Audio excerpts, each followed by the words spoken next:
Do you like to play any sports? Why or why not? Yeah, I do like to play. Some sports have some exercise. In fact, I particularly want to play sports that helps with my mobility and durability. So I can increase my resilience and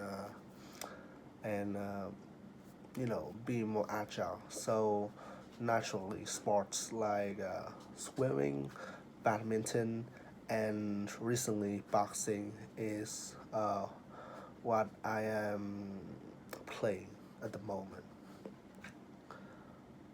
What sports are popular in your country?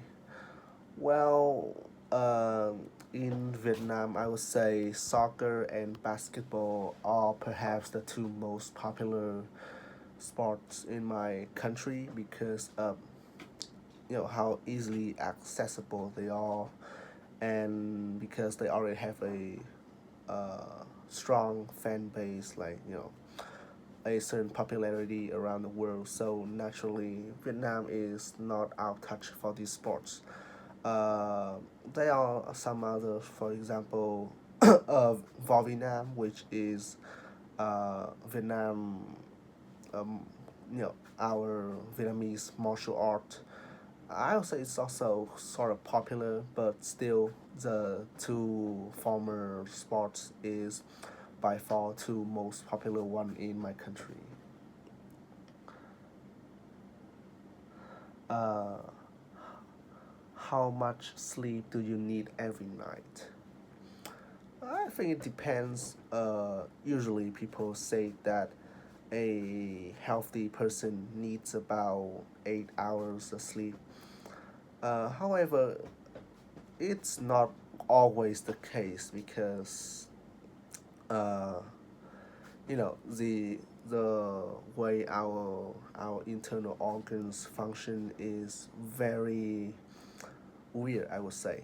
So even if you like sleep at 12 p.m. and wake up at 8 a.m., you still feel tired out, and uh, like your kidney and like your internal organs are not as healthy as a person who sleep at 9 p.m. and wake up at like 6 a.m. or so, because the organs need a certain time in the day to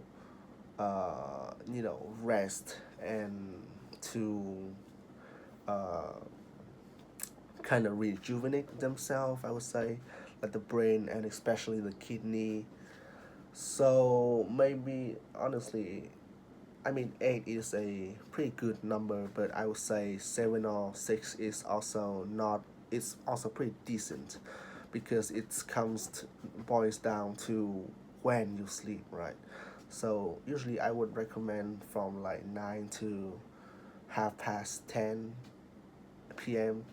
is the ideal time to sleep, and then maybe 6 or 7 would be enough for you every night.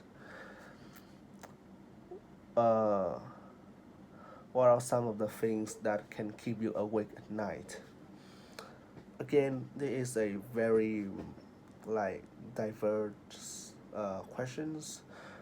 So for me, at least, the two things that keep me awake at night is, first of all, my lifestyle. I would say I am partially addicted to like electronic devices. So I spend a lot of time using computer and stuff. So naturally, I grow attached to it, to this kind of thing, my iPhones and laptops, stuff like that, TV. So I waste a lot of time that I can be used to rest my body in favor of watching like YouTube and playing video games or doing other stuff. The secondly is other things in life. For example, homework, especially for students. Uh, extra work for like adults, and all the things that make them concerned, like other things that they have to keep in mind during the day, and at night when they are in bed they are thinking back a bit, even if that is an event that happens like years ago, something that it's the human mind is very weird. We are not as simple as like a dog or a cow, so we have many things that runs around our mind and keep us from actually sleeping. So yeah. uh, Describe a film that you particularly like. So I will talk about a film called Everything Everywhere All at Once, which is no a movie that I have a personally have a soft spot for. I originally heard about the movies like when they won the Oscar award, but I haven't actually watched it until I one of the time last summer I traveled to Canada, and in the airplane they have like pre-installed films on the screen of the plane, and there is the movie that I said before, so I watched it on the plane, and I was astonished because the movie itself had a very weird plot and very like absurd uh, philosophy and character and everything. It's basically about a mother, an Asian mom, right, who uh, is working in a laundry with a very she would at first she will describe it as a very like mediocre families with a household husband, I think, and a daughter who is lesbian. So it's very harsh for an Asian woman to have a family like that, and she regrets what she's have right now, and she wonder if things could have played out different if she chose a different path and all sort of thing. And she did kind of get her wish via the meeting of her husband on another universe, and you know and he was there to ask her to help to save the multiverse from her evil daughter in another universe counterpart. And throughout the journey, she realized that maybe things are not that bad, and she has been too harsh on herself and others around her and stuff like that. And at the end, she solved the problem with with the her perspective of life. They are not like rich at the end, but that what makes them rich is their feeling and their love to each other. So you get my idea, right? And she's solved the problem with her daughter, her husband, and the family, and so stuff like that. Basically, a recognition of one's values and uh, the importance of the people around you. So and yeah, and the actors, and I also want to say a bit about the actors and actresses. Most of them are Asian, well, mostly like immigrant Asians. Uh, I remember that the husband was actually played by that one kid from Indiana Jones or something. So they are mostly Asian, and it's a very like new things, I would say, when it comes to Hollywood in terms of like racial actors, actresses, and stuff like that. But that's not the main highlight. The highlight is that all of them perfectly portray their characters, and all of them feels very alive and feel like how an actual Asian how like actual Asian people will behave in real life. So what I'm trying to say that they feel very legit. They feel very real, like they can actually be a person around us. And honestly, all the film is my favorite. I love everything about the films. The music was spot on. They use it in the right circumstances, so it's always elevate my feelings and almost, you know, like drive me through the emotions of the film and the plot itself. Uh, I mean, it is weird, like they travel through multiverse by like sticking that fake gobbly eyes on their forehead and chewing gums and stuff like that. But the overall theme makes make sure that you can you tolerate all those weirdness, but also appreciate what it brings to the table. So yeah, overall, so that's my favorite film, a weird one, but also a very good one. Does your country have a successful film industry? Why not? When it comes to Vietnam, I would say that personally, like I think that my country has a pretty long history with cinema. Like they have a very long cinematic history which dates back to all the way to the French colonization. And just to put in comparison, we our like cinematic industry is older than that of like Korea or some Korea and most of other Asian country. However, it doesn't mean that we have what I consider a successful film industry, while younger countries, in the industry, right? Like Korea already have some of the masterpiece like Parasite, and won Oscar and being beloved all over the world with their unique style and how they execute the films that just so unique to their own country, stuff like that. Vietnam is pretty mediocre when it comes to this field, because most of them are very half-hearted, and I would say like 90% of them are just cheap drama, um, movies that uh, are only create to have a very short longevity.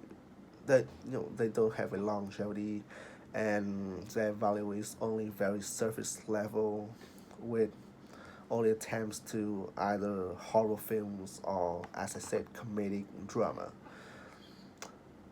And you know it's also the technical skills that are lack in the films in like in Vietnam.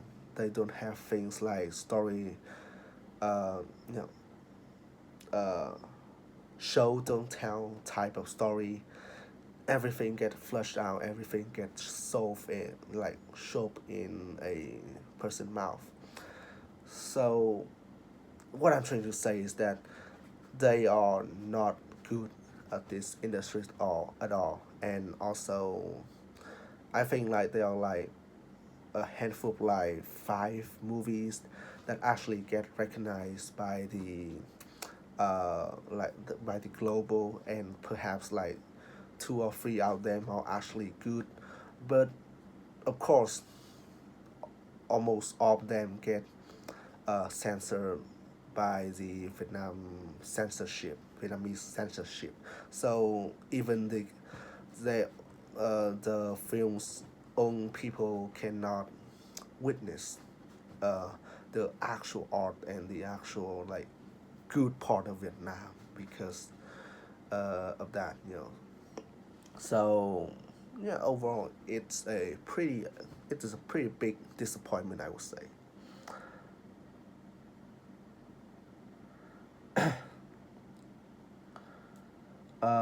Do you feel that actors are paid too much for what they done, for what they do? Uh, I would say it depends. So let's take for example people like Tom Hanks, right? Or let's say Cillian Murphy, those type of actors. I will disagree with this statement because they are some of the most some of the greatest actors, and almost all of their role are phenomenal. And on top of that, I think their skill, their ability to express a character, and their willingness uh, to change, to adapt, to fit the character is very admirable. So especially for actors who committed to the role that they do, method acting, like Christian Bale, when like live the way the character did, and even change their physique to look like the character without CGI. And I think those commitments, those hardworking, should be justified by you know a sizable price.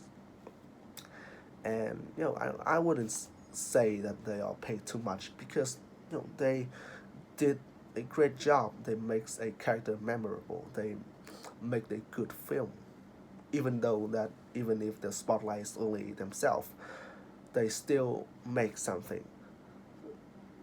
They, like I said, they made legacy by portraying those characters and do an amazing job at that. However, for other actors like, let's say, The Rock or something like that, right? Are they even actors? I say probably no, because they are just celebrities that are lucky enough to have a role in something, and all they was asked for is to, read some lines and do like action scene or something that they don't really acting.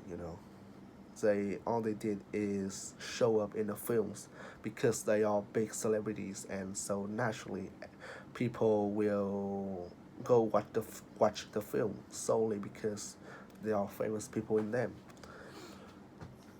So for these kind of actors, uh, I will agree with this fact because they are not actors. They don't commit to their role.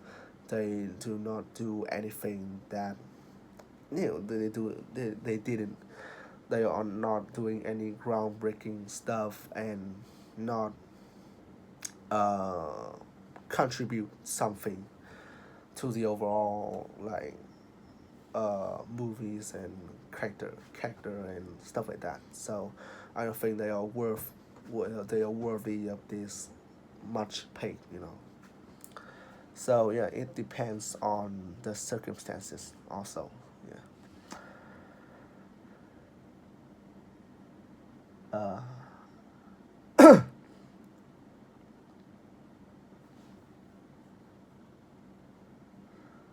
what do people do for entertainment in the evenings and at the weekends in your country?